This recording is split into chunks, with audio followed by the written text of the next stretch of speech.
D चौक पर एहतजाज की कॉल दी है पाकिस्तान तहरीक इंसाफ ने, उस पर दो धड़ों में तकसीम है। और दूसरी तरफ ये कोशिशें भी जारी हैं कि हुकूमत इमरान खान के जाती मुआलिज को इमरान खान तक रसाई दे दे या पाकिस्तान तहरीक इंसाफ एहतजाज की कॉल वापस ले ले। क्या हो रहा है ये सब कुछ, इस पर बात करनी है। और इस पर भी बात करनी है कि अलीमा खान और उज़मा खान, इमरान खान की दोनों बहनों को रिमांड की, मजीद रिमांड की दरखास्त तो मुस्तरद कर दी अदालत ने, दहशतगर्दी की अदालत ने, मगर दोनों बहनों को अडियाला जेल भिजवाने की बजाय कानून के बरक्स, कानून की खिलाफ वर्जी करते हुए जेलम जेल भिजवा दिया गया। दोनों बहनों को जेलम की जेल में भिजवा दिया गया है कानून की खिलाफ वर्जी करके। यहां मैं एक सवाल करना चाहता हूं आसिफ अली जरदारी से, बिलावल भुट्टो से, नवाज शरीफ से, शहबाज शरीफ से और मरियम नवाज से। सोचिए, अगर एक इhtजाज के दौरान फरियाल तालपुर और मरियम नवाज को गिरफ्तार कर लिया जाता, दहशतगर्दी के पर्चे देकर उन पर बारूदी मवाद डालकर यह इल्जाम लगाया जाता कि दो निहत्ती औरतें सुप्रीम कोर्ट और पार्लियामेंट को बारूदी मवाद से उड़ाना चाहती हैं, और फिर उनका एक दिन, दो दिन जिस्मानी रिमांड देने के बाद अडियाला भिजवाने की बजाय जेलम भिजवा देते फरियाल तालपुर और मरियम नवाज को, तो क्या आज शहबाज शरीफ, नवाज शरीफ, आसिफ जरदारी और बिलावल भुट्टो इसी तरह खुश खुरम होते, खामोश होते, या जमीन आसमान एक कर देते? मतलब पाकिस्तान पीपल्स पार्टी और मुस्लिम लीग नून के लिए इस मुल्क में सिर्फ दो औरतें हैं, पीपल्स पार्टी के लिए फरियाल तालपुर और मुस्लिम लीग नून के लिए मरियम नवाज। क्यों भिजवाया गया है अलीमा खान, उज़मा खान को अडियाला की बजाय, रावलपिंडी अडियाला जेल की बजाय जेलम जेल में? इस पर बात कर लेते हैं। लेकिन सबसे पहले बात करनी है पाकिस्तान तहरीक इंसाफ की, और पाकिस्तान तहरीक इंसाफ की इhtजाज कॉल की, 15 अक्टूबर के इhtजाज की, जो उन्होंने शंघाई कॉन्फ्रेंस के मौके पर इhtजाज की कॉल दी है, और जिसका, इस इhtजाज का वाहिद मकसद एक है कि हमें खदशा है, पाकिस्तान तहरीक इंसाफ कह रही है कि इमरान खान को एक सेल में कैद कर दिया गया है। हमें खबरें मिल रही हैं कि उन पर कोई टॉर्चर हुआ है।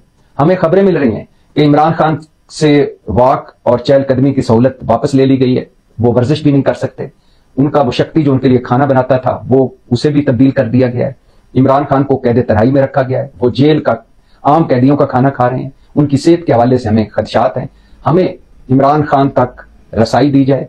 3 अक्टूबर के बाद से लेकर आज तक इमरान खान से कोई नहीं मिल सका, हमें इमरान खान से मिलाया जाए, ये डिमांड है। और इस डिमांड के लिए पाकिस्तान तहरीक इंसाफ ने बाकायदा तौर पर मोहसिन नकवी की वजारत दाखिला को एक दरखास्त भी दी है, और हर फोरम पर यह मामला उठाया है और कहा है कि इमरान खान तक रसाई दें, वरना हम शंघाई कॉन्फ्रेंस के मौके पर एहतजाज करेंगे।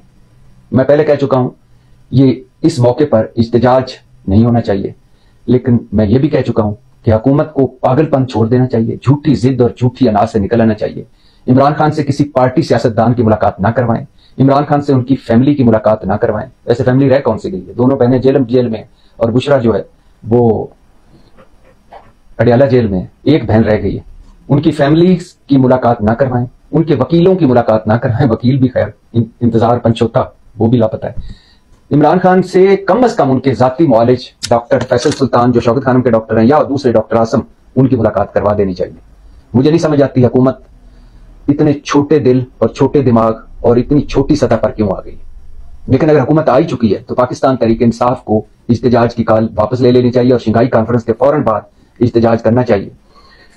अब एक तरफ कोशिश की जा रही है, दरमियान में कुछ लोग पड़े हुए हैं और बड़े अहम लोग पड़े हुए हैं कि वो हुकूमत से राब्तों में और हुकूमत को कायल कर रहे हैं कि कोई हर्ज नहीं, इमरान खान के उनके जाती मुआलिज से मुलाकात करवा दें। बड़ा अहम मौका है मुल्क के लिए, शंघाई सरबराही कॉन्फ्रेंस हो रही है, 10-11 मुल्कों के वफूद और सरबराह आ रहे हैं। इस मौके पर कोई बदमजगी ना हो, मार धाड़ ना हो, पकड़ धकड़ ना हो। वैसे पकड़ धकड़ शुरू कर दी है हुकूमत ने, पाकिस्तान तहरीक इंसाफ के कारकुनों की और उनके पार्टी क़यादत की छापे पड़ रहे हैं।